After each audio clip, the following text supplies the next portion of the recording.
In the kingdom of Eldoria, magic was the mark of nobility, a power inherited through generations. The mightiest warriors and sorcerers hailed from ancient bloodlines, each wielding elemental forces like fire, wind, or earth. Among them stood 𝙃𝙤𝙤𝙦, a warrior of great renown, whose flame magic had won countless battles. His son Lucian, however, was considered a disappointment. Unlike other noble heirs who displayed their powers in childhood, Lucian showed nothing. No fire, no lightning, not even the faintest whisper of magic. The court gossiped in hushed tones, calling him a powerless heir, a disgrace to the Alistair name. Even his father, though loving, carried the burden of silent disappointment. But Lucian had a secret. His power was not like the others. It was vast, boundless, something beyond mere fire or wind. When he was 8, he had accidentally touched a dying bird, and it had risen, its broken wings mended. When he was 10, he had nearly destroyed an entire grove when his emotions flared, twisting the very air and land around him. Terrified of what he might become, Lucian chose to suppress it, living as an ordinary noble, training with a sword instead of magic. One day, a terrible threat emerged. 𝙀𝙜𝙤𝙦, the shadow serpent, an ancient dragon long thought to be a myth, awakened from its slumber beneath the mountains of Blackthorn Vale. It was no ordinary beast. Its scales were blacker than midnight, reflecting no light, and its fire was not flame but pure destruction. Magic itself burned away in its breath. It was said to be a force of darkness incarnate, a terror from an age before men ruled the land. The dragon descended upon the northern cities, reducing them to nothing but scorched ruins. No spell could touch it, no blade could pierce it. The king, desperate, called upon his greatest warriors, including 𝙃𝙤𝙤𝙦.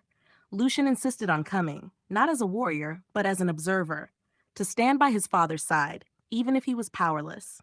The army gathered in the valley, their banners high, their mages prepared with incantations.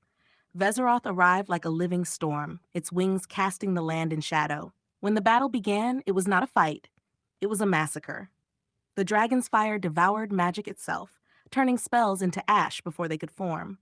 Its claws shredded armor like parchment, and its wings sent warriors flying as if they were mere leaves in the wind. Even 𝙃𝙤𝙤𝙦, despite all his strength, was struck down, his body thrown against the crumbling remains of a ruined tower.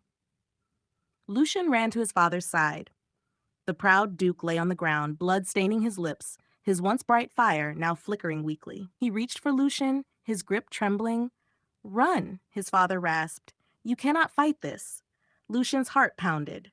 His father, the man he had always looked up to, the warrior who was supposed to be invincible, was dying. Around him, the battlefield was littered with fallen knights and broken weapons. The once proud army lay in ruin.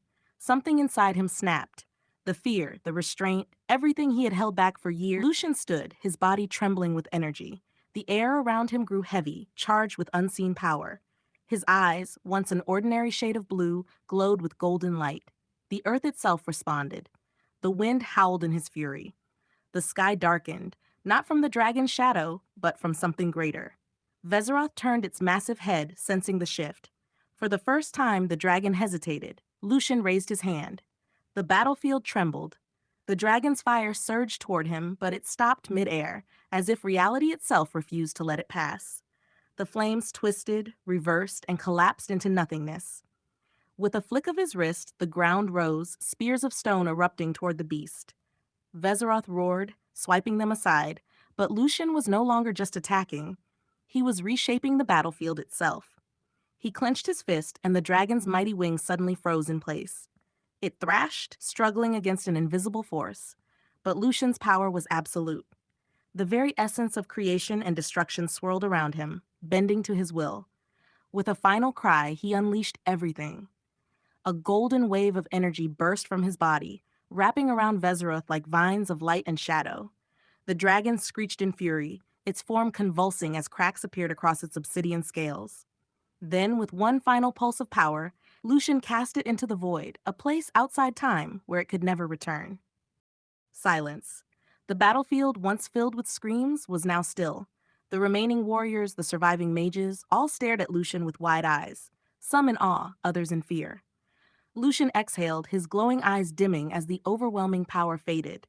He turned to his father and knelt beside him, placing a hand over his wounds. Light shimmered, and Duke Alistair gasped as his strength returned.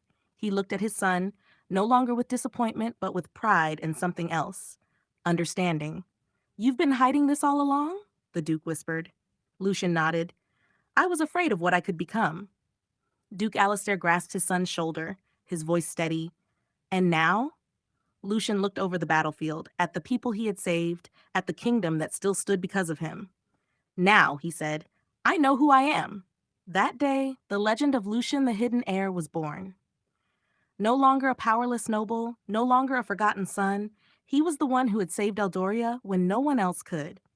And though the people feared and revered his power, one thing was certain: the kingdom would never forget the day a silent noble became its greatest savior.